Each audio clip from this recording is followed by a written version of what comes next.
Hayyee baga nagaa dhuftanii. Arra gorsa xiqqoo takka isinii qabadhee dhufe.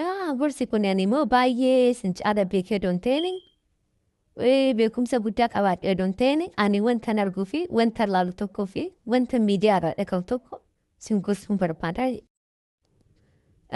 Arra qabxii afurii isinii qabadhee dhufeera. Qabxii arfan kana immoo walumaan laallaa. Tokkoffaan tokkummaa qabaachuu dhiisuun maali? Tokkummaa qabaachuu dhiisuun rakkinni isaa maali kan jedhu oliin laallaa. Lammaffaan kabaja wal dhowwachuu. Kabaja wal dhowwachuun rakkina maal nutti fidaa? Jireenya keenyattis, saba keenyattis, uummata keenyattis bakkamni akkamii fidaa kan jedhu waliin laallaa. Sadaffaan nama saaxiluu. Nama jechaan fakkeenya uummata tokkotti kan bu'e odoon ta'e, saba tokkotti kan bu'e odoon ta'e, balleessaa tokko kan godhe saaxiluu dhiisuu jechuu kiyyaa beektisa inni saaxilamuutti oduu saaxilamu. Namoota jireenya mataa isaanii jiraatan, jireenya dhuunfaa isaanii jiraatan. Kanaa isaan wajjin ilaallaa. Afraffaan alagaan maaliif nu arrabsaa kan jedhumoo rakkina maal qabna alagaan akka nu arrabsu. Rakkinni keenya maaliin akka alagaan nu arrabsu daandii nu banne kan jedhu waliin ilaallaa. Okay.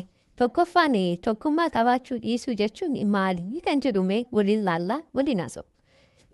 Tokkummaa qabaachuu dhiisuun jechaan wal facaasuu, nama bitamuu, of xiqqeessuu, of allaaluu kana fakkaata. Kanaafiyyuu tokkummaa kee akka hundee jireenyaa eeggachuu qabdu. Tokkummaa fi akka hundee jireenyaatti eeggachuu dadhabne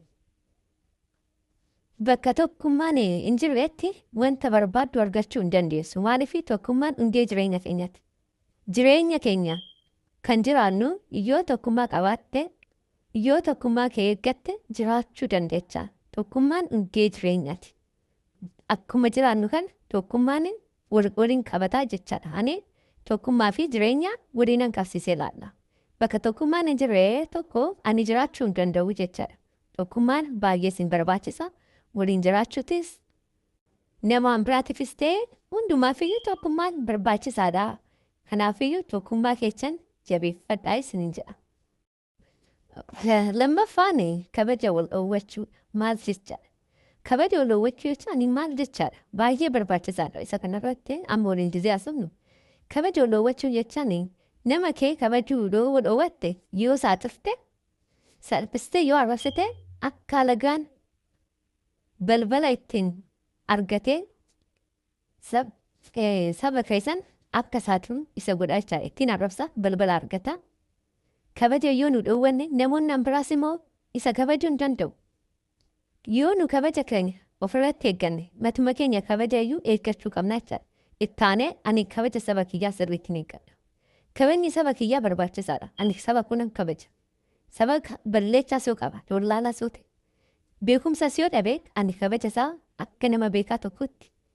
Akka laalaa san akka beekaa ija beekaatti ilaaleen kabaja isaaf ilaalla. Maali? Yoo nani kabaje malee yoo nani isa xiqqeessee arrabse sabni biraa balbala isaaniitti xiqqeessaa sanii seeneet isa arrabsuu danda'a. Isa xiqqeessuu danda'a. Kanaafiyyuu kabaja qabaachuu qabna jedhanii sin gorsaa jechuudha.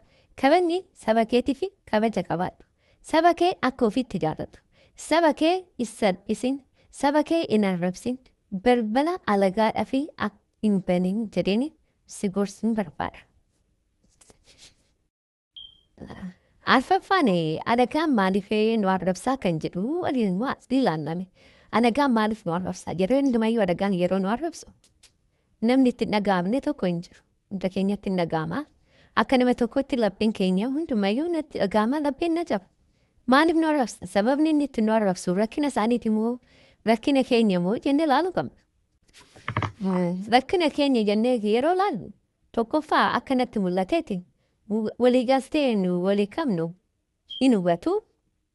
Lammaffaan dadhabbii keenya qaawwa keenya ni hubatu. Sadaffaa jabina keenyaa fi laafina keenya hin hordofu. Kanaafuu laafina kiyyaa maal jabinni kiyyaa maali jedhi of ilaali.